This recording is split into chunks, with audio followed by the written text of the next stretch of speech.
Banyak di antara kita yang selalu mengikrarkan syahadat kita kepada Allah, tetapi kemudian kita justru miskin cita-cita akhirat kita. Tetapi sesungguhnya disinilah kita paham, yang membantu kita untuk terwujud semua keinginan akhirat kita, itu adalah Allah. Ana yakin antum yang berkumpul di sini, dengan husnudzon yang saya miliki di dalam hati, adalah orang-orang yang selalu memiliki cita-cita akhiratnya. Ada yang ingin hafal Al-Quran, ada yang ingin punya pondok pesantren, mungkin ada yang ingin menjadi tamu-tamunya Allah, mungkin ingin ada yang kemudian menjadi orang yang menyampaikan kalimat Allah. Semua cita-cita itu hanya butuh satu, intasdukillah yasduka. Kalau memang kita jujur di dalam niat yang kita miliki, Allah yang membenarkan niat itu. Siapapun yang jujur bersama Allah, maka Allah adalah zat yang paling paripurna untuk menghargai setiap kejujuran kita bersamanya. Inilah yang menjadikan kita hari ini ketika kita bersama-sama untuk memperjuangkan Islam, menegakkan agama Allah di atas muka bumi ini, maka sesungguhnya perjalanan ini akan terkotori ketika setiap orang yang menetapkan tujuannya bukan karena Allah, dan dia tidak ikhlas ketika menetapkan itu karena Allah. Inilah yang menjadikan kita akhirnya paham kenapa Allah belum memenangkan agama ini di atas agama-agama yang lainnya. Mungkin salah satunya karena niat yang bertengger di hati kita bukan semata-mata untuk Allah, tercampur niatan duniawi, tercampur ambisi-ambisi materi dan duniawi, dan terambisi-ambisi kekuasaan yang menjadikan akhirnya Allah belum mewujudkan apa yang kita niatkan ketika kita belum jujur kepada Allah dalam segala niat yang kita miliki.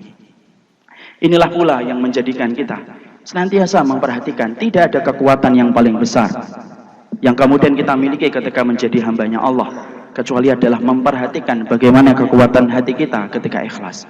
Inilah yang akan menjadikan kita mendapatkan apa yang kita mau dalam segala urusan akhirat kita, ketika kita telah memiliki sebuah kata yang disampaikan oleh Nabi, intasdukillaha yasduka. Kalau kamu jujur terhadap apa yang kamu niatkan, maka sesungguhnya Allah yang akan menyampaikan dan Allah yang akan mewujudkan semua cita-cita akhiratmu. Ketika itu Allah yang mampu, karena sesungguhnya bagi Allah tidak ada yang mustahil.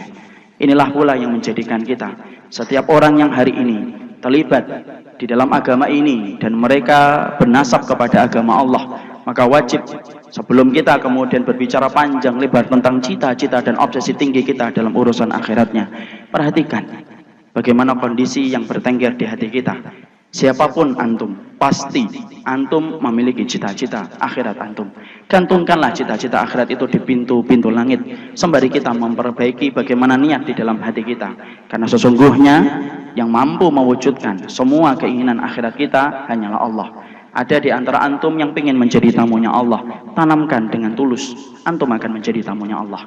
Siapapun yang antum ingin untuk membantu agama Allah dengan menghafalkan Quran, pasti antum akan dimudahkan untuk menghafalkan Al-Quran. Saya teringat kepada salah satu syekh yang berkata di dalam salah satu halaqah ilmu di Masjid Nabawi.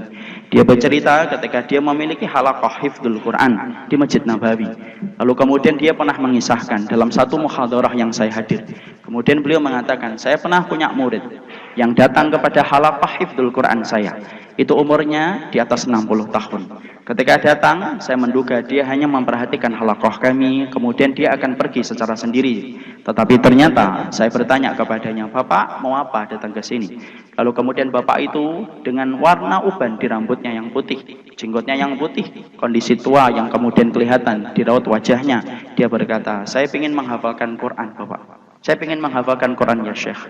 Kemudian murid-muridnya Syekh kemudian pada tertawa. Lalu kemudian mereka berkata, bagaimana mungkin umur sudah melewati 60 tahun, tetapi dia masih bercita-cita untuk menghafalkan Al-Quran. Ada salah satu di antara muridnya Syekh yang berkata, Bapak tidak perlu menghafalkan Quran, yang penting beramal salih.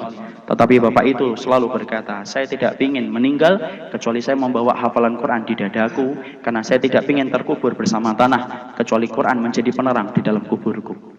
Kemudian dia mulai untuk menghafalkan Quran dan mulai menghafalkan Quran. Dan Syekh itu kemudian berkata, tidak sampai 4 tahun Allah membayar kontan niat yang dia miliki. Allah bayar kontan, Allah jadikan bapak itu menjelang umur 65 tahun maka beliau hafal Quran. Dan 1 tahun setelah beliau hafal Quran, maka kemudian Allah wafatkan sebagaimana cita-cita yang dia inginkan. Saya ingin mati terkubur di dalam tanah bersama dengan Quran yang saya miliki. Dan itulah yang menjadikan kita memahami pentingnya untuk membenarkan niat kita semata-mata niat ini adalah karena Allah Subhanahu wa taala. Kalau kita bicara amal, Mari kita buka di dalam kitab Tazkiyatun Nufus. Tidak ada amalan yang paling penting kecuali amalan hati. Yang paling penting adalah mengikhlaskan apapun yang kita miliki untuk Allah. Dan inilah yang menjadi sumber kemenangan. Sebelum kita berbicara tentang dakwah, sebelum kita bicara tentang amar ma'ruf nahi mungkar, sebelum kita bicara tentang masalah Quran, sebelum kita bicara tentang masalah yang berkaitan tentang urusan agama ini, bicaralah dengan hati kita. Apakah niat yang telah kita miliki tulus karena Allah ataukah tidak? Siapapun yang telah tulus memberikan niatnya karena Allah, ketika dia jujur kepada Allah, Allah akan bayar kontan dalam kehidupan di dunia, dan Allah bayar kontan dalam kehidupan di akhiratnya. Karena siapapun yang tulus karena Allah, maka tidak ada yang mampu memberikan perlindungan kecuali adalah Allah, dan tidak ada yang mampu mewujudkan kebaikan dia kecuali adalah Allah. Semoga kita bukan hanya pandai bicara tentang masalah kemenangan, bukan hanya pandai bicara tentang dakwah, bukan hanya lihai ketika bicara tentang amar ma'ruf, dan bukan hanya pandai ketika bicara tentang cita-cita akhirat kita, tetapi yang paling penting bagaimana kita bermuamalah dengan hati, meluruskan niat kita, membenarkan niat kita, dan itulah yang akan menjadikan kita dimenangkan oleh agama Allah. Hari ini kalau kita melihat ada orang yang buta hafal Quran, husnudon akhi, dia telah jujur kepada Allah dan Allah bayar, Allah berikan kepadanya Quran. Kalau antum pernah melihat tukang becak tetapi mampu melaksanakan haji, padahal antum dan saya mungkin uang kita lebih banyak daripada dia, tetapi antum ternyata belum menjadi tamunya Allah. Kenapa ada tukang becak yang mendahului antum ketika melaksanakan haji? Mungkin karena dia jujur menetapkan niat itu karena Allah, digantungkan di pintu langit, dan Allah panggil dia menjadi tamunya Allah. Kalau antum pernah melihat ada seorang teman antum, dulunya teman antum di waktu SD, teman antum dulu di waktu MTS, tetapi sekarang dia mampu menguasai kemudian dan mampu memiliki pondok pesantren dengan ribuan santri.